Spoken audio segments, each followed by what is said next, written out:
अकबर का साला हमेशा से ही बीरबल की जगह लेना चाहता था। अकबर जानते थे कि बीरबल की जगह ले सके ऐसा बुद्धिमान इस संसार में कोई नहीं है। फिर भी जोरू के भाई को वह सीधी ना नहीं बोल सकते थे। ऐसा करके वह अपनी लाडली बेगम की बेरुखी मोल नहीं लेना चाहते थे। इसीलिए उन्होंने अपने साले साहब को एक कोयले से भरी बोरी दे दी और कहा कि जाओ और इसे हमारे राज्य के सबसे मक्कार और लालची सेठ दमड़ीलाल को बेचकर दिखाओ। अगर तुम यह काम कर गए तो तुम्हें बीरबल की जगह वजीर बना दूंगा। अकबर की इस अजीब शर्त को सुनकर साला अचंभे में पड़ गया। वह कोयले की बोरी लेकर चला तो गया, पर उसे पता था कि वह सेठ किसी की बातों में नहीं आने वाला, ऊपर से वह उल्टा उसे ही चुना लगा देगा। हुआ भी यही, सेठ दमड़ीलाल ने कोयले की बोरी के बदले एक ढेला भी देने से इनकार कर दिया। साला अपना सा मुंह लेकर महल वापस लौट आया और अपनी हार स्वीकार कर ली।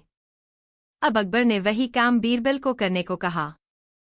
बीरबल कुछ सोचे और फिर बोले कि सेठ दमड़ीलाल जैसे मक्कार और लालची सेठ को यह कोयले की बोरी क्या मैं सिर्फ कोयले का एक टुकड़ा ही 10,000 रुपये में बेच आऊंगा। यह बोलकर वह तुरंत वहां से रवाना हो गए। सबसे पहले उसने एक दर्जी के पास जाकर एक मखमली कुर्ता सिलवाया, हीरे मोती वाली मालाएं गले में डाली, महंगी जूती पहनी और कोयले को बारीक सुरमे जैसा पिसवा लिया। फिर उसने पिसे कोयले को एक सुरमे की छोटी चमकदार डिब्बी में भर लिया। इसके बाद बीरबल ने अपना भेष बदल लिया और एक मेहमान घर में रुककर इश्तिहार दे दिया कि बगदाद से बड़े शेख आए हैं जो करिश्माई सुरमा बेचते हैं, जिसे आंखों में लगाने से मरे हुए पूर्वज दिख जाते हैं, और यदि उन्होंने कहीं कोई धन गाड़ा है तो उसका पता बताते हैं। यह बात शहर में आग की तरह फैली। सेठ दमड़ीलाल को भी ये बात पता चली। उसने सोचा जरूर उसके पूर्वजों ने कहीं न कहीं धन गाड़ा होगा। उसने तुरंत शेख बने बीरबल से संपर्क किया और सुरमे की डिब्बी खरीदने की पेशकश की। शेख ने डिब्बी के 20,000 रुपये मांगे और मोल भाव करते करते 10,000 में बात तय हुई। पर सेठ भी होशियार था। उसने कहा, मैं अभी तुरंत ये सुरमा लगाऊंगा और अगर मुझे मेरे पूर्वज नहीं दिखे तो मैं पैसे वापस ले लूंगा। बीरबल बोला, बिल्कुल आप ऐसा कर सकते हैं। चलिए शहर के चौराहे पर चलिए और वहां इसे जांच लीजिए। सुरमे का चमत्कार देखने के लिए भीड़ इकट्ठा हो गई। तब बीरबल ने ऊंची आवाज में कहा, ये सेठ अभी ये चमत्कारी सुरमा लगाएंगे और अगर ये उन्हीं की औलाद है जिन्हें ये अपना माँ बाप समझते हैं तो इन्हें इनके पूर्वज दिखाई देंगे और गड़े धन के बारे में बताएंगे। लेकिन अगर आपके माँ बाप में से किसी ने भी बेईमानी की होगी और आप उनकी असल औलाद नहीं होंगे तो आपको कुछ भी नहीं दिखेगा। और ऐसा कहते ही बीरबल ने सेठ की आंखों में सुरमा लगा दिया। फिर क्या था, सिर खुजाते हुए सेठ ने आंखें खोली। अब दिखना तो कुछ था नहीं, पर सेठ करे भी तो क्या करे। अपनी इज्जत बचाने के लिए सेठ ने 10,000 बीरबल के हाथ थमा दिए और मुंह फुलाते हुए आगे बढ़ गए। बीरबल फौरन अकबर के पास पहुंचे और रुपए थमाते हुए सारी कहानी सुना दी। अकबर का साला बिना कुछ कहे अपने घर लौट गया और अकबर बीरबल एक दूसरे को देखकर मंद मंद मुस्काने लगे। इस किस्से के बाद फिर कभी अकबर के साले ने बीरबल का स्थान नहीं मांगा। कहानी 2। एक बार अकबर बिस्तर पर पड़े पड़े पानी मांगे जा रहे थे। आसपास कोई खास निजी सेवक था नहीं, सो महल का कूड़ा कचरा साफ करने वाले निम्न दर्जे के मामूली नौकर ने हिम्मत करके बादशाह को पानी का गिलास दिया। अकबर उसे अपने कमरे में देखकर चौंक गए, लेकिन प्यास इतनी लगी थी कि वे खुद को रोक नहीं पाए और पानी ले लिया। तभी वहां अकबर के खास सेवक आ पहुंचे। उन्होंने फौरन उस कचरा साफ करने वाले नौकर को कमरे से बाहर कर दिया और सभी अकबर की चापलूसी करने लगे। दोपहर हुई तो अकबर का पेट खराब हो गया। हकीम को बुलाया गया, पर फिर भी अकबर की हालत में सुधार नहीं हुआ। अब राजवैद्य आए, उनके साथ राज्य ज्योतिष भी थे। उन्होंने कहा कि शायद आप पर किसी मनहूस व्यक्ति का साया पड़ा है, इसीलिए आपकी तबीयत खराब हुई है। अकबर बादशाह को तुरंत उस कचरा साफ करने वाले नौकर का ख्याल आया। उन्होंने कहा कि आज सुबह मैंने उस कचरा साफ करने वाले के हाथ से पानी पिया था, इसीलिए मेरे साथ यह सब हुआ है। उन्होंने गुस्से में उस नौकर को मौत की सजा दे दी।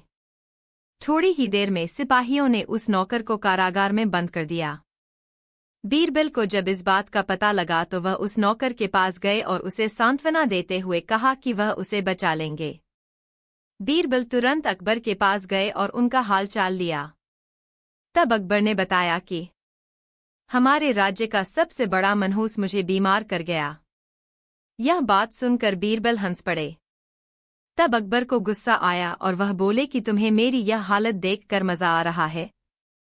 तो बीरबल ने कहा कि नहीं नहीं महाराज, एक बात पूछनी थी। अगर मैं उस नौकर से बड़ा मनहूस आपको ढूंढ कर दूं तो आप क्या करेंगे? क्या आप इस नौकर को सजा से मुक्ति दे देंगे? अकबर ने तुरंत बीरबल की यह शर्त मान ली और पूछा कि बताओ उस नौकर से बड़ा मनहूस कौन है? अब बीरबल बोले, उस नौकर से बड़े मनहूस तो आप खुद हैं। उस नौकर के हाथ पानी पीने से आपकी तबीयत खराब हुई, आप बिस्तर पर आ गए। लेकिन उसका तो सोचिए, वह तो आपकी प्यास बुझाने आया था, आपकी खिदमत कर रहा था। सुबह सुबह आपकी शक्ल देखने से उसकी तो जान पर बन आई है। उसे तो मौत की सजा मिल गई, तो इसलिए उससे बड़े मनहूस तो आप हुए। अब आप खुद को मौत की सजा मत दीजिएगा, चूंकि हम सब आपसे बहुत प्यार करते हैं। बीरबल की यह चतुराई भरी बात सुनकर अकबर बिस्तर पर पड़े पड़े हंसने लगे।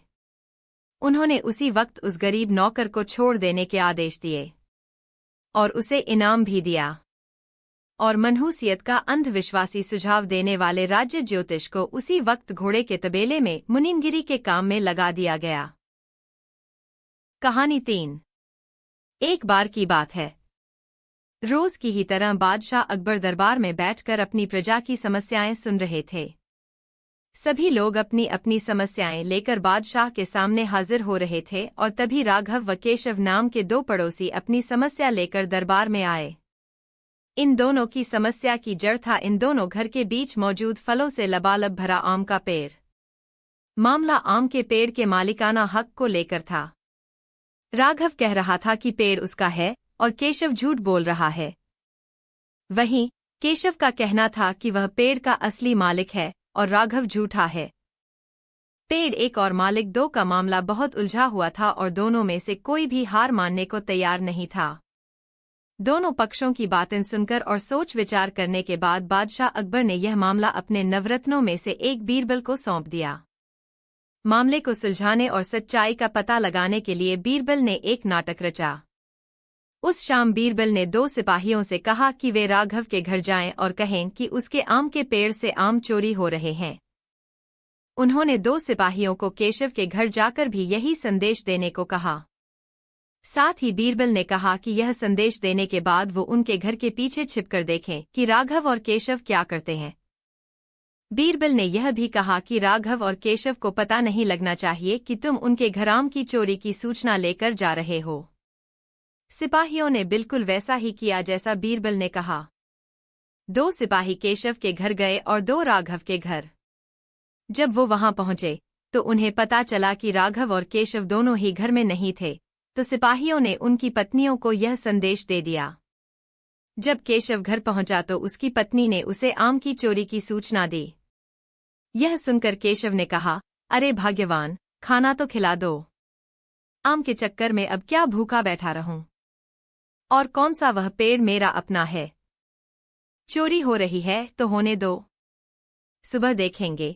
यह कहकर वह आराम से बैठकर खाना खाने लगा। वहीं जब राघव घर आया और उसकी पत्नी ने यह बात उसे बताई तो वह उल्टे पैर पेड़ की तरह दौड़ पड़ा। उसकी पत्नी ने पीछे से आवाज लगाई, अरे खाना तो खा लीजिए। जिस पर राघव ने कहा, खाना तो सुबह भी खा सकता हूँ, लेकिन अगर आज आम चोरी हो गए तो मेरे पूरे साल की मेहनत पर पानी फिर जाएगा। सिपाहियों ने दोनों के घर के बाहर छिपकर यह सारा नजारा देखा और वापस दरबार जाकर बीरबल को बताया। अगले दिन दोनों फिर से दरबार में हाजिर हुए। उन दोनों के सामने बीरबल ने बादशाह अकबर से कहा, जहांपना, सारी समस्या की जड़ वह पेड़ है। क्यों न हम वो पेड़ ही कटवा दें? न रहेगा बांस, न बजेगी बांसुरी। बादशाह अकबर ने इस बारे में राघव और केशव से पूछा, इस बारे में आप दोनों का क्या ख्याल है? इस पर केशव ने कहा, हुजूर आपकी हुकूमत है, आप जैसा कहेंगे मैं उसे चुपचाप स्वीकार कर लूंगा। वहीं राघव ने कहा, मालिक, मैंने 7 वर्ष तक उस पेड़ को सींचा है, आप चाहे तो उसे केशव को दे दीजिए, लेकिन कृपा करके उसे कटवाएं ना, मैं आपके आगे हाथ जोड़ता हूं। उन दोनों की बात सुनकर बादशाह अकबर ने बीरबल की तरह देखा और कहा, अब आपका क्या कहना है बीरबल। इसके बाद बीरबल ने बादशाह को बीती रात का किस्सा सुनाया और मुस्कुराते हुए कहा, हुजूर, पेड़ एक और मालिक दो, ऐसा कैसे हो सकता है। कल रात हुई घटना और आज हुई इस बात के बाद यह साबित हो चुका है कि राघव ही पेड़ का असली मालिक है और केशव झूठ बोल रहा है। यह सुनकर बादशाह ने बीरबल को शाबाशी दी। उन्होंने अपने हक के खातिर लड़ने के लिए राघव को बधाई दी और चोरी करने व झूठ बोलने के लिए केशव को जेल में बंद करने का आदेश दिया। कहानी से सीख। एक पेड़ और 2 मालिक कहानी से हमें यह सीख मिलती है कि परिश्रम किए बिना छल से किसी और की चीज चुराने का अंजाम बुरा होता है। कहानी 4। बीरबल की चतुराई से बादशाह अकबर और सभी दरबार परिचित थे। फिर भी अकबर बीरबल की चतुराई का परीक्षा लेते रहते थे। ऐसे ही एक सुबह बादशाह अकबर ने बीरबल को बुलाया और बगीचे में घूमने के लिए चले गए। वहां पर बहुत सारे पक्षी आवाज कर रहे थे। अचानक बादशाह अकबर की नजर एक कौवे पर पड़ी और उनके मन में शरारत सूझी। उन्होंने बीरबल से कहा, मैं यह जानना चाहता हूं कि हमारे राज्य में कुल कितने कौवे हैं। यह सवाल थोड़ा अटपटा जरूर था, लेकिन फिर भी बीरबल कहा, महाराज, मैं आपके इस प्रश्न का जवाब दे सकता हूं, लेकिन मुझे थोड़ा समय चाहिए। अकबर ने मन ही मन मुस्कुराते हुए बीरबल को समय दे दिया। कुछ दिनों के बाद बीरबल दरबार में आए तो शहंशाह अकबर से पूछा, बोलो बीरबल, कितने कौवे हैं हमारे राज्य में। बीरबल बोले, महाराज, हमारे राज्य में करीब 323 कौवे हैं। यह सुनते ही सभी दरबारी बीरबल को देखने लगे। फिर बादशाह अकबर बोले, अगर हमारे राज्य में कौवों की संख्या इससे ज्यादा हुई तो। बीरबल बोले, हो सकता है कि महाराज कुछ कौवे हमारे राज्य में अपने रिश्तेदारों के यहाँ आए हों। इस पर बादशाह अकबर ने कहा, अगर कम हुए तो। तब बीरबल बोले, हो सकता है कि हमारे राज्य के कौवे दूसरे देश अपने रिश्तेदारों के यहाँ गए हों। जैसे ही बीरबल ने यह बात कही, पूरा दरबार ठहाकों से गूंज उठा और एक बार फिर बीरबल अपनी बुद्धि के कारण प्रशंसा के पात्र बन गए। कहानी से सीख।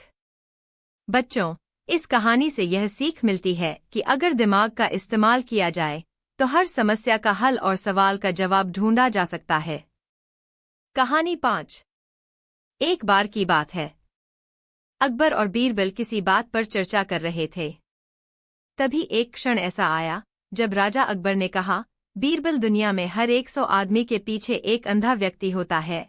राजा की यह बात सुनकर बीरबल ने उनकी इस बात पर असहमति जताते हुए कहा, महाराज, मेरे हिसाब से आपका आकलन कुछ गलत प्रतीत होता है। सही मायने में तो दुनिया में अंधों की संख्या देखने वालों के मुकाबले काफी अधिक है। बीरबल का यह जवाब सुनकर राजा अकबर को काफी आश्चर्य हुआ। उन्होंने कहा, जब हम अपने चारों ओर देखते हैं तो देखने वाले लोगों की संख्या अंधों से अधिक ही मालूम होती है। ऐसे में अंधों की संख्या देखने वालों के मुकाबले अधिक कैसे हो सकती है। राजा अकबर की इस बात को सुनकर बीरबल कहते हैं, महाराज, किसी दिन मैं आपको यह बात प्रमाण के साथ साबित करके जरूर दिखाऊंगा कि दुनिया में अंधों की संख्या देखने वालों से अधिक है। बीरबल के जवाब पर राजा अकबर कहते हैं, ठीक है, प्रमाण के साथ इस बात को अगर तुम साबित कर पाओगे तो मैं भी इस बात को जरूर स्वीकार करूंगा। उस दिन यह बात यही रुक जाती है। करीब 2 दिन बीतने के बाद राजा अकबर इस बात को पूरी तरह से भूल जाते हैं, मगर बीरबल अपनी बात को प्रमाणित करने के लिए युक्ति सोचने में जुटे रहते हैं। करीब 4 दिन बीतने के बाद बीरबल को एक योजना सूझती है और वे 2 मुनीम को लेकर उनके साथ बाजार की ओर चल देते हैं। बीच बाजार पहुंचने के बाद बीरबल सिपाहियों से एक चारपाई की चौखट वहां मंगाते हैं और उसे बुनने के लिए रस्सी भी मंगवाते हैं।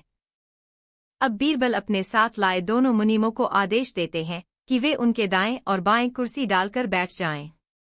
साथ ही इस बात का ध्यान रखें कि दाएं बैठने वाले मुनीम उनके राज्य में मौजूद अंधों की सूची तैयार करेंगे और बाएं बैठने वाले मुनीम देखने वालों की सूची।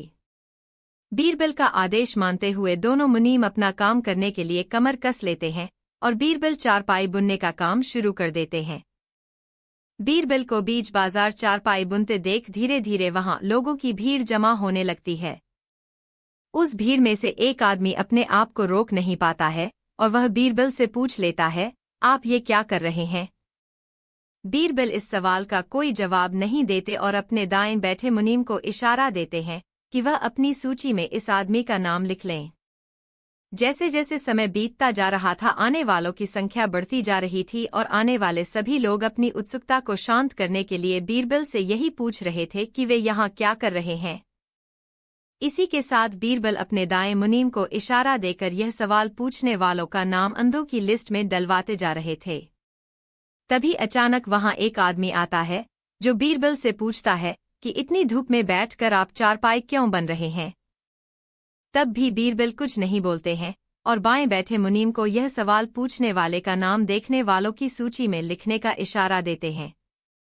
यह सिलसिला ऐसे ही चलता रहता है और धीरे धीरे पूरा दिन निकल जाता है।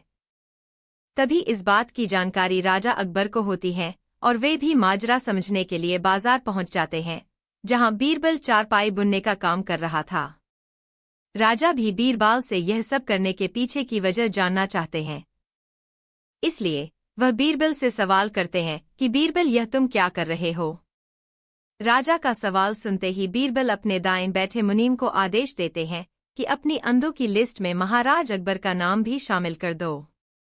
बीरबल की यह बात सुनकर राजा अकबर को थोड़ा गुस्सा आया और आश्चर्य भी हुआ। राजा अकबर ने कहा, बीरबल, मेरी आंखें पूरी तरह से ठीक हैं और मैं सब कुछ अच्छी तरह देख सकता हूँ। फिर क्यों तुम मेरा नाम अंधों की सूची में चढ़वा रहे हो? राजा अकबर के इस सवाल बार बीरबल मुस्कुराते हुए कहते हैं, महाराज, आप देख सकते हैं कि मैं चारपाई बन रहा हूँ। फिर भी अपने सवाल किया कि मैं क्या कर रहा हूँ। अब महाराज, ऐसा सवाल तो एक अंधा व्यक्ति ही पूछ सकता है। बीरबल का यह उत्तर सुन राजा अकबर को समझ में आ गया कि वह कुछ दिन पहले की गई बात को प्रमाणित करने के लिए यह सब कर रहा है। यह बात समझ में आते ही राजा अकबर भी मुस्कुराते हैं और पूछते हैं, बीरबल, तो फिर बताओ कि तुमने अपने इस प्रयास से क्या पता लगाया? बताओ, देखने वालों की संख्या अधिक है या अंधों की? राजा के सवाल पर बीरबल जवाब देते हैं, महाराज, मैंने जो कहा था वही बात सच निकली कि दुनिया में देखने वालों के मुकाबले अंधों की संख्या ज्यादा है। मेरे द्वारा तैयार की गई दोनों सूची का मिलान करने से आप भी इस बात को अच्छी तरह से समझ सकते हैं। बीरबल का उत्तर सुनकर राजा अकबर जोर से हंसते हैं और कहते हैं, बीरबल, तुम अपनी बात को साबित करने के लिए कुछ भी कर सकते हो। कहानी से सीख। अकबर बीरबल अंधे बाबा की इस कहानी से यह सीख मिलती है कि दिखाई देने के बाद भी मूर्खतापूर्ण सवाल करने वाला व्यक्ति किसी अंधे के समान ही होता है। कहानी 6। बादशाह अकबर अपने अच्छे स्वभाव और कला के प्रेमी के रूप में कला के लिए उनका सम्मान करते थे। अकबर बीरबल की कला की परीक्षा लेना चाहते थे। एक दिन उन्होंने बीरबल से पूछा कि क्या वह बादशाह की तस्वीर बना सकता है। बीरबल तैयार हो गए और बादशाह की एक अच्छी तस्वीर बना दी। अकबर ने कुछ मंत्रियों को बुलाया और तस्वीर के बारे में अपने विचार देने को कहा। पहले ने उस तस्वीर को विभिन्न कोणों से देखा। उन्होंने कलाकार का ब्रश लिया और एक जगह पर एक बिंदु लगा दिया। यहाँ से यह बादशाह की तरह नहीं दिखाई देती, वह बोला। दूसरे ने भी वही तरीका अपनाया। उसने तस्वीर को ऊपर से नीचे तक देखा और उस पर एक दूसरा बिंदु लगा दिया। ओह, यह तस्वीर यहाँ से बादशाह जैसी नहीं दिखती है, वह अधिकारपूर्वक बोला। कुछ और मंत्री भी बीरबल की टांग खींचने का इंतजार कर रहे थे। यह उनके लिए सुनहरा अवसर था। उन सब ने उस पर इधर-उधर बिंदु लगा दिए। बादशाह अकबर बोले, बीरबल, इन सब ने ये बिंदु इस पर क्यों लगा दिए जबकि पूरी तस्वीर मेरे जैसी दिखती है? हाँ जहांपना, मैंने एक उचित कार्य किया है। मैं देखता हूँ कि क्या ये लोग भी एक साफ तस्वीर बना सकते हैं या कम से कम ये गलतियां जो इन्होंने निकाली हैं ठीक कर सकते हैं या नहीं, बीरबल ने कहा। जब मंत्रियों ने ये सुना तो सब माफी मांगने लगे। नहीं, तस्वीर तो अच्छी बनी है, लेकिन मेरा अर्थ था कि इसे और बेहतर बनाया जा सकता है। मैंने काफी लंबे समय से ब्रश को हाथ नहीं लगाया है, दूसरा बोला। हर कोई न कोई बहाना बनाकर वहां से निकल गया। शिक्षा, आलोचना करना आसान है, जबकि कुछ सृजन करना मुश्किल। जब आपसे अधिकारी कोई सलाह मांगता है, तो यह अवसर किसी की टांग खींचने का नहीं, बल्कि उसका भरपूर इस्तेमाल करने का है। कहानी 7। अकबर के दरबारी सदा बीरबल को निशाना बनाने का प्रयास करते रहते थे। एक दिन किसी ने पूछा, बीरबल, बादशाह के पहले तुम्हारा व्यवसाय क्या था? बीरबल, मैं एक किसान था। मेरे पिताजी और उनके पिताजी, दादाजी भी किसान थे। हम कई पुश्तों से किसान हैं। दरबारी, वे सब कैसे मरे? बीरबल, उनकी मौत खेत में हुई। मेरे पिताजी कटाई करते हुए मरे। उनके पिताजी कुएं में गिर गए। उनके पिताजी पर काम करते हुए बिजली गिर गई। दरबारी, तब तो तुम्हारा व्यवसाय एक दुर्भाग्यशाली व्यवसाय है। बीरबल, तुम्हारे परिवार का व्यवसाय क्या है? दरबारी, हम सब सैनिक हैं। बीरबल, तुम्हारे पिता की मृत्यु कैसे हुई? दरबारी, वह लड़ाई के मैदान में मारे गए थे। बीरबल, और उनके पिताजी? दरबारी, वह भी लड़ाई में मारे गए थे। बीरबल, तो एक सैनिक का व्यवसाय भी दुर्भाग्यशाली है। थोड़ी देर रुककर बीरबल बोले, बादशाह के सभी पूर्वज पलंग पर मरे थे। आपकी बहस के अनुसार पलंग पर सोना भी खतरनाक है। शिक्षा, भाग्य का किसी व्यवसाय से कोई संबंध नहीं है। कुछ व्यवसाय तो दूसरों से भी खतरनाक होते हैं। एक सुरक्षित नौकरी भी भाग्यशाली अंत की गारंटी नहीं देती, क्योंकि मृत्यु तो सबकी होती है, हम चाहे कितने भी भाग्यशाली हों। कहानी 8। एक बार अकबर और बीरबल आम व्यक्ति बनकर घूम रहे थे। उन्होंने देखा एक औरत जो अपने पति से छोटी है, वह उसे थप्पड़ मार रही है। अकबर ने बीरबल से पूछा कि उस आदमी को गुस्सा नहीं आया। बीरबल बोला, क्योंकि वह अपनी पत्नी की सुनता है। अकबर को विश्वास नहीं हुआ। यह देखने के लिए कि कितने शादीशुदा व्यक्ति अपनी पत्नी की सुनते हैं, सभी पतियों को खेत में बुलाया गया। तब बीरबल बोले, जहांपना, यह जानना चाहते हैं कि आप में से कितने व्यक्ति पत्नी की सलाह मानते हैं। जो व्यक्ति अपनी पत्नी की सुनता है वह उस तरफ चला जाए। एक व्यक्ति को छोड़कर सभी दूसरी तरफ चले गए। अकबर ने चैन की सांस ली। चलो, एक तो अपनी पत्नी की नहीं सुनता। बीरबल ने उससे पूछा, तुम उस तरफ क्यों नहीं गए? उस व्यक्ति ने उत्तर दिया, क्योंकि मेरी पत्नी ने कहा था भीड़ की तरफ मत जाना। अकबर अब भी नहीं माने। वह बोले, कुछ तो व्यक्ति ऐसे होंगे जो अपनी पत्नी से नहीं दबते होंगे। मैं तुम्हें 2 सुंदर घोड़े देता हूं, तुम जाओ और अपने साथ कुछ मुर्गियां भी ले जाओ। अगर तुम्हें पत्नी भक्त व्यक्ति मिले तो उसे मुर्गी देना, और कोई ऐसा व्यक्ति मिले जो पत्नी भक्त न हो, उसे दोनों घोड़ों में से जो वह चाहे दे देना।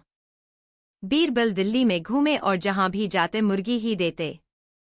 एक जगह उन्हें एक पहलवान मिला जो धूप में बैठा था और अपने शरीर की मालिश कर रहा था। बीरबल ने पूछा, क्या तुम पत्नी भक्त हो? उसने बीरबल को अपने हाथ दिखाते हुए कहा, जरा मेरा हाथ पकड़ो और मैं तुम्हें दिखाता हूं। उसने बीरबल का हाथ इतनी जोर से दबाया कि बीरबल की चीख निकल गई। अगर तुमने मुझसे ऐसा प्रश्न दोबारा पूछा तो मैं तुम्हें मारूंगा। मुझे कौन प्रभाव में रख सकता है? एक छोटी औरत अंदर खाना पका रही थी।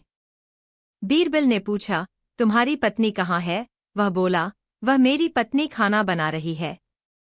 तुम उसे देखो और फिर मुझे देखो और बताओ मालिक कौन है। बीरबल बोले, देखकर तो यही लगता है कि तुम मालिक हो, इसलिए मैं तुम्हें बादशाह की तरफ से उपहार में घोड़ा देना चाहता हूँ। बताओ कौन सा लोगे, सफेद या काला? यह सुनकर उस व्यक्ति ने पत्नी की तरफ देखा और पूछा, मैं कौन सा घोड़ा लूं, सफेद या काला? तब बीरबल बोले, अब तुम्हें मुर्गी मिलेगी। तुम्हारे पास शारीरिक ताकत तो है, लेकिन तुम कुछ साबित नहीं कर पाए। शिक्षा, ताकत कई प्रकार की होती है। दूसरों को प्रभावित करने के लिए शरीर का माप कोई मायने नहीं रखता। ताकत का होना और उसका उपयोग दोनों अलग चीजें हैं। कहानी 9। घी के 2 व्यापारियों की दुकानें एक दूसरे के बराबर में थीं। एक दिन उनमें से एक ने दूसरे से 500 स्वर्ण मोहरे उधार लेने की सोची और अपना कर्ज बिना किसी परेशानी के चुकाने को कहा। लेकिन जब कर्ज वापस करने का समय आया तो उसने ऐसा करने से मना कर दिया। उसने यह भी स्वीकार करने से मना कर दिया कि उसने उससे रुपए उधार लिए हैं। वह व्यापारी जिसने धन उधार दिया था वह न्याय के लिए बादशाह के पास गया। बीरबल को हमेशा की तरह न्याय करने को कहा। बीरबल ने दोनों को बुलवाया और दोनों की कहानी सुनी। बीरबल ने दोनों से 10 दिन का समय मांगा और दोनों व्यापारियों को घर भेज दिया। समस्या पर गहन विचार के बाद बीरबल ने तेल के 10 टिन मंगवाए। हर टिन में 10 किलो तेल था और उनमें से 2 में बीरबल ने सोने के सिक्के डाल दिए। तब उसने 10 टिन अलग अलग 10 व्यापारियों को दिए और उनकी कीमत पता करने को कहा। उन्हें वे टिन घर ले जाने और 3 दिन बाद वापस आने को कहा। बीरबल ने सोने के सिक्के वाले दोनों बर्तन घी व्यापारियों को दे दिए। वह व्यापारी जिसने धन उधार दिया था वह ईमानदार था और उसने सोने का सिक्का लौटा दिया। लेकिन उसके बेईमान पड़ोसी को सिक्का मिला तो उसने उसे अपने बेटे को दे दिया। निश्चित दिन पर सभी 10 व्यापारी तेल लेकर बीरबल के पास आए और उन्हें मूल्य के बारे में बताया। बीरबल ने उस व्यापारी के टिन को ध्यान से देखा जो अपना कर्ज नहीं चुकाना चाहता था और यह भी देखा कि सिक्का गायब होने के साथ उसमें से कुछ तेल भी कम था। जब बीरबल ने इस बारे में पूछा तो व्यापारी ने जवाब दिया कि जब मैंने इसे परखने के लिए गर्म किया होगा यह तब कम हो गया होगा। बीरबल बोले, अच्छा यह बात है, चलो मैं देखता हूँ। मैं अभी वापस आता हूँ। ऐसा कहकर वह अंदर गया और अपने एक नौकर को उस व्यापारी के घर जाकर उसके पुत्र से सिक्का लाने को कहा। बहुत जल्द वह लड़का सोने के सिक्के के साथ दरबार में आ गया और तुरंत उससे बीरबल ने पूछा, क्या तुम वे 5 सिक्के लेकर आए हो जो तुम्हारे पिता को तेल में मिले थे? तभी उत्तर आया, मालिक, तेल में केवल 1 सिक्का था, 5 नहीं। बीरबल ने तब व्यापारी से कहा, जब तुम 1 सिक्के के लिए बेईमानी कर सकते हो जो मैंने तेल के डिब्बे में डाला था व इसके साथ तुमने उसमें से कुछ तेल भी निकाल लिया और गर्म करने के कारण तेल कम होने का बहाना बना दिया, तब तुम 500 सोने के सिक्कों के लिए सच क्यों बोलोगे जो तुमने पड़ोसी से उधार लिए थे? अब तुम्हारे पास कहने को क्या है? अब व्यापारी को बचाव का कोई तरीका नजर नहीं आया तो उसने सभी तेल व्यापारियों के सामने अपनी गलती मान ली।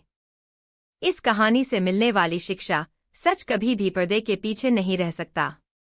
बेईमानी देर सवेर सामने आ ही जाती है। इज्जत एक बार जाने के बाद दोबारा पाना मुश्किल हो जाता है। कहानी 10। बादशाह अकबर जिस दिन खुश होते उसी दिन शाही बगीचे में फुर्सती दरबार का आयोजन किया जाता था। इसमें न कोई छोटा होता न कोई बड़ा। बादशाह कोई शगुफा छोड़ते और दरबारी उस पर अक्ल के घोड़े दौड़ाते। एक दिन बादशाह ने अपने दरबारियों से पूछा, आप में से किस किस ने शेर का शिकार किया है? सबने कहा, हमने किया, हमने किया। बादशाह ने कहा, किया है तो बताओ कैसे किया? पहला नंबर खां साहब का आया। वह बोले, शेर का शिकार करने का मेरा पहला मौका था। जिस मचान पर मैं बैठा था, कमबख्त शेर उसी पर आ कूदा। मचान टूट गया। धम से मैं नीचे गिरा। दिल ने कहा, आज तो तू गया शेर के पेट में। दिमाग ने कहा, मगर शेर है कहाँ? तभी ऊपर से शेर की मिमियाती आवाज आई। बमुश्किल आंखें खोली। देखा, शेर मियां पेड़ से उल्टे लटके हैं। उसकी पूंछ टूटी मचान के खांचे में फंसी है और वह बुरी तरह हाथ पैर मार रहे हैं। अपनी गनीमत जान, मैंने उठाई तलवार और चला दी। बादशाह बोले, यह भी कोई शिकार हुआ? चूहेदानी में फंसे चूहे को तो कौवा भी मार सकता है। दूसरा नंबर मिर्जा का आया। मूंछों पर ताव देते हुए वह बोले, एक दिन मैं शिकार खेलने गया। मैं घूमता फिरता परेशान हो गया। सामने गीदड़ तक नहीं आया। थोड़ा दम लेने के लिए पेड़ के तने से पीठ सटाकर बैठा ही था कि तभी नींद आ गई। अचानक नाक में कुछ घुसा। जोर की छींक आई तो नींद टूट गई। सामने देखा तो होश फाख्ता हो गए। 2 कदम की दूरी पर शेर खड़ा था। मारे भय के मैंने आंखें बंद कर लीं। वह फिर पास आकर मुझे सूंघने लगा, शायद जानने की कोशिश कर रहा था कि मैं मुर्दा हूं अथवा जिंदा। तभी उसकी मूंछें मेरी नाक में फिर घुसी। मुझे दोबारा जोर की छींक आई। उछलकर शेर 2 कदम पीछे हट गया।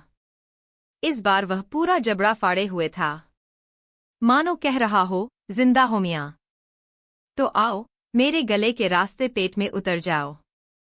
मैंने आव देखा न ताव, उठाई तलवार और तेजी से उसकी तरफ बढ़ा। शेर घबराकर पीछे हटने लगा। आखिर वह ऐसे मुकाम पर जा पहुंचा जहां पीछे गहरी खाई थी। यह देखकर मैंने तलवार की नोक उससे छुआ दी और वह घबरा गया। तेजी से पीछे हटा और खाई में जा गिरा। गनीमत यह हुई कि मैंने सही समय पर खुद को संभाल लिया, वरना आप भी उस खाई को आबाद कर देते। बादशाह ने कहा, मगर इसे शिकार कौन कहेगा? असली शिकार तो वह है जो 2-2 हाथ करके आमने सामने की धरपकड़ में किया जाए। इतना सुनकर मिर्जा का चेहरा उतर गया। अचानक पीछे से 70 साल के एक बूढ़े मौलाना की आवाज उभरी। बादशाह सलामत ने अभी कहा कि असली शिकार वह जिसमें आमने सामने की लड़ाई में शेर को मात दी जाए। मेरे साथ 30-32 बरस पहले ऐसा ही वाकया पेश आया था। यह सुनकर बादशाह चकित होकर बोले, अच्छा। मौलाना ने कहा, हाँ जहांपना। उन दिनों शेरगढ़ का इलाका घने जंगलों से भरा पड़ा था। दिल्ली में एक अफवाह फैली थी कि उन जंगलों में एक टीला है जिसमें बेशुमार दौलत छिपी है। एक दिन मैं और मेरे कुछ दोस्त उस टीले की तलाश में जंगल में जा घुसे। कुछ ही दूर गए थे कि हमने शेर की दहाड़ सुनी। हम सब सिर से पैर तक कांप उठे। सब के सब वापस भाग लिए। मैंने भी भागना चाहा, लेकिन भाग न सका। सामने से शेर जो आ रहा था, ये नुकीले दांत, ये लंबे लंबे नाखून, खून बरसाती उसकी आंखें। होश गुम होते इससे पहले ही मैं उल्टे पैरों दौड़ लिया। मैं आगे आगे, शेर मेरे पीछे पीछे। रास्ते में कीचड़ से भरा एक पोखर था। बदहवासी में मैं उसे देख नहीं पाया और जा गिरा उसमें। देर तक कीचड़ में गोते खाता रहा। कीचड़ से सराबोर आंखों को जोर लगाकर खोलते हुए सामने देखता रहा। सोचता रहा, शेर कहाँ चला गया। पौने घंटे तक शेर नहीं आया तो मैं जैसे तैसे पोखर से बाहर आया। मुझ पर मेरे अपने वजन से 2 गुना कीचड़ लिपटा था। चल भी बहुत मुश्किल से रहा था कि देखा, शेर पोखर के पास एक झुरमुट में बैठा मुझे घूर रहा है। शायद वह यह पहचानने की कोशिश कर रहा था कि यह है कौन। वह तो यकीनन नहीं जिसके पीछे मैं भागा था। सहसा शेर ने मुंह फाड़ा। मुझे लगा कि गश खाकर गिर पड़ूंगा। ऐसी सूरत में सहारे के लिए कीचड़ लिपटे दोनों हाथ आगे को जो उठे, शेर एकदम उछला और भाग खड़ा हुआ। यह सुनकर बादशाह अकबर बोले, आमना सामना बेशक हुआ, लेकिन कुश्ती तो नहीं हुई। अचानक उसकी निगाह बीरबल की ओर उठ गई। उसे उकसाते, क्यों बीरबल? क्या तुम्हारा कभी किसी शेर से आमना सामना हुआ है या कुश्ती? बीरबल बोला, आमना सामना तो तकरीबन रोज ही होता है जहांपना। रही कुश्ती की बात तो वह बादशाह सलामत के हाथ में है, जब मर्जी हो जाएगी। बीरबल की बात सुनकर बादशाह मुस्कराते हुए बोले, तुम हमेशा सारी तोहमत हम पर थोप कर साफ बच निकलते हो, लेकिन आज नहीं निकल पाओगे। शेर के शिकार के बारे में या तो आप बीती सुनाओ या फिर इनकार करो कि तुमने जिंदगी में कोई शेर नहीं मारा। बीरबल बोला, शेर तो मैंने कई मारे हैं, मगर आपको इस पर विश्वास नहीं आएगा और एक दफा तो ऐसा गजब का वाकया हुआ कि हो सकता है आपको यह किस्सा खानी ही लगे। बादशाह अकबर ने चौंक कर पूछा, क्या मतलब हुए? बादशाह बोले। बीरबल सिर झुकाकर बोला, हुजूर, वे दोनों शेर गुजरात के जंगलों में सेमल के किसी पेड़ से अब भी लटके होंगे। मैं वहां एक अंधेरी रात में बादशाह सलामत के साथ भटक रहा था कि अचानक मैंने शेर की दहाड़ सुनी। बादशाह अपनी तलवार तंबू में भूल आए थे और हम दोनों तंबू खोज नहीं पा रहे थे।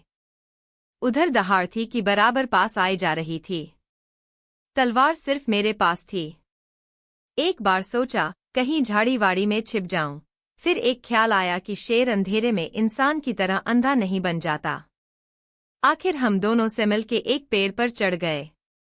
बादशाह को मैंने ऊपर की शाख पर बैठा दिया। नंगी तलवार ले मैं नीचे की शाख पर जमकर बैठ गया। मुंह फाड़े दुम ताने शेर आया। उसकी आंखें मशाल की तरह चमक रही थीं। वह पेड़ पर चढ़ने लगा। बादशाह बोले, या खुदा रहम कर। मगर यह मौका रहम का नहीं था।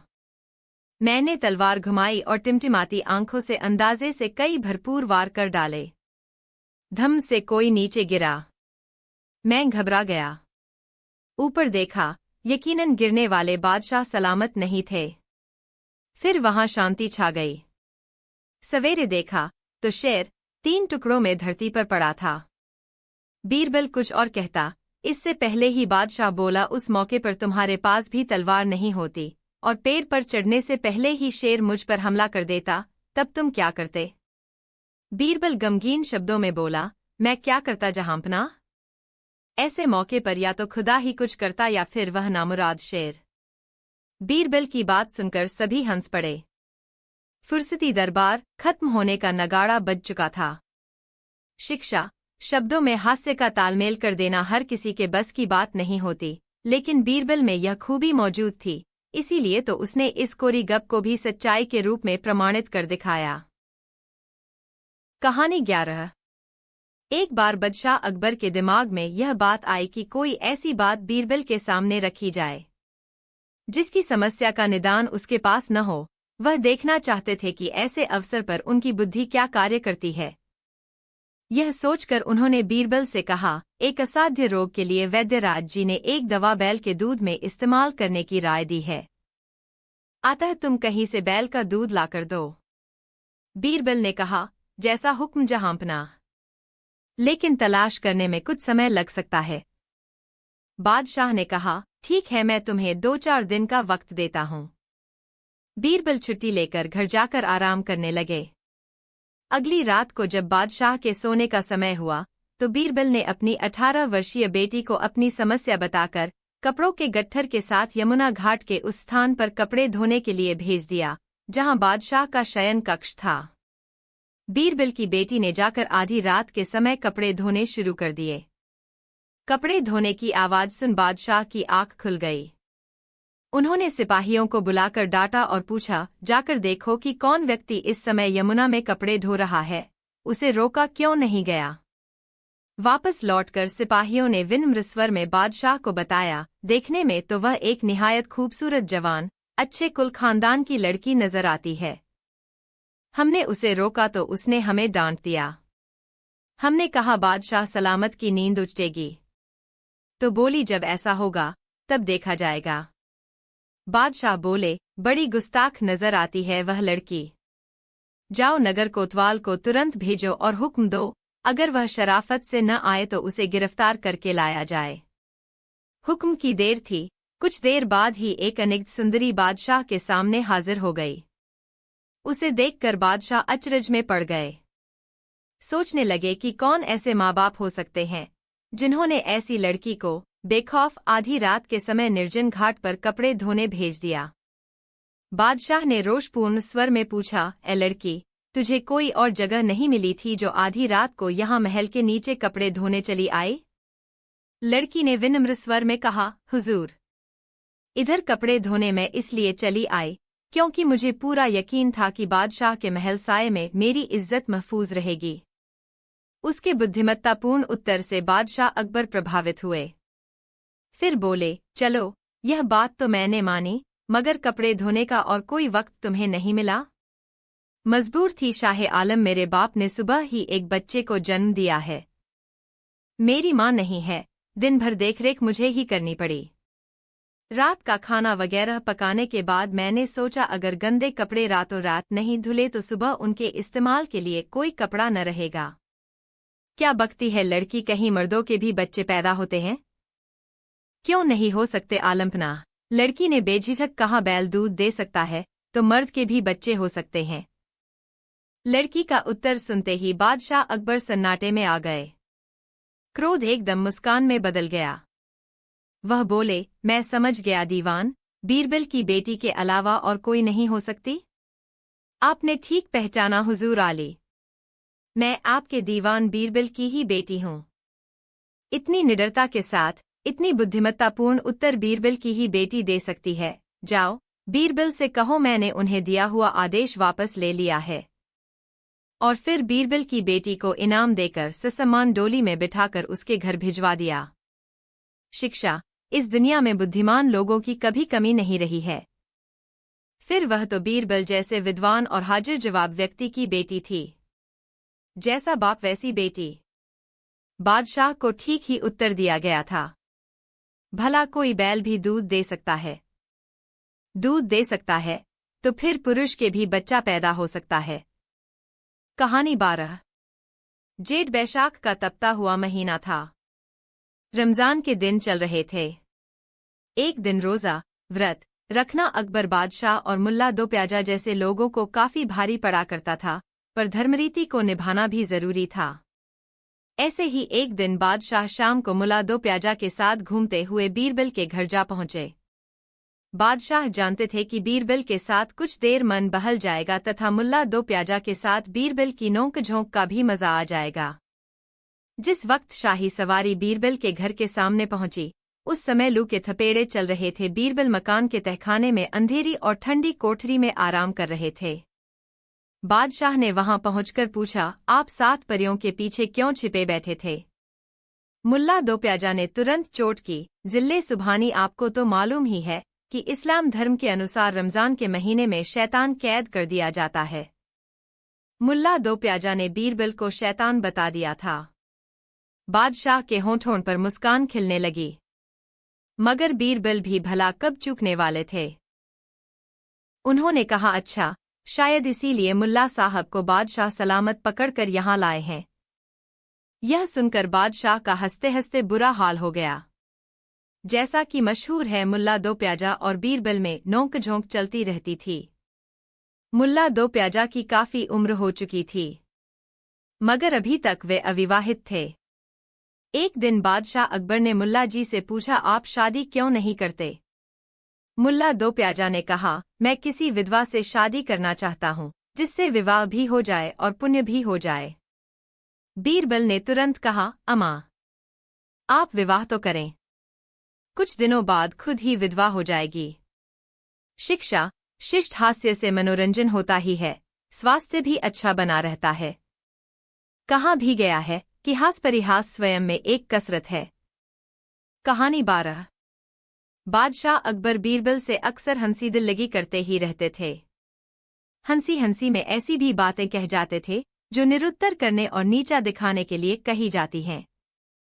एक दिन इसी उद्देश्य से बादशाह बोले, बीरबल जी, रात मैंने एक सपना देखा। क्या देखा हुजूर? सपने में देखा क्या? हम आसमान में उड़ रहे थे। हमसे मतलब है मैं भी और तुम भी। बीरबल ने अकबर की ओर आश्चर्य से देखा। अकबर ने आगे बताया, उड़ते उड़ते हम दोनों नीचे गिर गए। जब गिर गए तो मैंने देखा मैं तो हूँ शहद के कुंड में और तुम पड़े थे पाखाने में। फिर कुछ नहीं दिखाई दिया था। मेरी आंख अचानक खुल गई थी। मैं जग गया था। सपना इतना ही दिखा। मेरी भी सुन लीजिए। रात बिल्कुल यही सपना मुझे दिखाई दिया था। मैं पाखाने के कुंड में गिरा था और आप सीधे शहद के कुंड में गिरे थे। आपका सपना वहीं टूट गया था, परंतु मेरा सपना आगे भी जारी रहा। आगे मैंने उसी सपने में देखा कि हम दोनों सने हुए अपने अपने कुंडों से बाहर निकल आए। इसके बाद हम लोग एक दूसरे को चाटने लगे, आप मुझे और मैं आपको। यह मैंने सपने में देखा था। बादशाह लज्जित हो गए। उन्होंने तो झूठ ही कहा था। बीरबल ने भी झूठ का दाव मारा था। बीरबल को निरुत्तर करने की इच्छा करता हुआ बादशाह स्वयं ही निरुत्तर हो गया। कहानी 13। एक बार बादशाह ने अपने दरबार में प्रश्न किया कि झूठ और सच में कितना अंतर होता है। इस प्रश्न को सुनकर सभी आश्चर्य में पड़ गए। बादशाह ने सबसे अंत में बीरबल से ही पूछा, तुम बताओ। बादशाह, झूठ और सच में सिर्फ 4 अंगुल का अंतर है। बादशाह मुस्करा दिए, परंतु बादशाह के कान भरने वाले दरबारी बादशाह से बोले, यह उत्तर सही नहीं हो सकता। गलत साबित करो, बादशाह ने कहा। अब वे फिर चुप। बादशाह ने बीरबल से कहा, बीरबल, अब तुम झूठ सच का अंतर स्पष्ट करो। जहांपनाह, झूठ और सच में अधिक नहीं, सिर्फ 4 अंगुल का अंतर है। क्योंकि कानों सुना हुआ झूठ और आंखों देखा अक्सर सच होता है। आंखों और कानों में कुल 4 ही अंगुल का अंतर होता है। बादशाह बेहद खुश हो गए थे और अन्य दरबारियों के मुंह लटक गए थे। कहानी 14। बादशाह सलामत ने एक दिन मजाक किया, तुम न तो गोरे हो बीरबल और न तुम्हें कालों में ही गिना जा सकता है। तुम्हारा रंग पक्का है, न काला न गोरा, तुम बीच वाले माने जाओगे। हाँ, बीरबल ने कहा। जानते हो बीच का दर्जा? जो न नर होता है नर न मादा, जैसे खोजा बीच वाला होता है, कहकर बादशाह ने ठहाका लगा दिया। बीरबल ने बिना विचलित हुए कहा, हुजूर, आप कारण नहीं जानते। असलियत का पता आपको नहीं, मुझे है। बताओ, क्या है असलियत? मैं न तो अधिक गोरा ही हूं और न अधिक काला हूं। आप जानना चाहते हैं तो बताता हूं। बात यह है कि भगवान या खुदा ने 3 रोटियां पकाई थीं।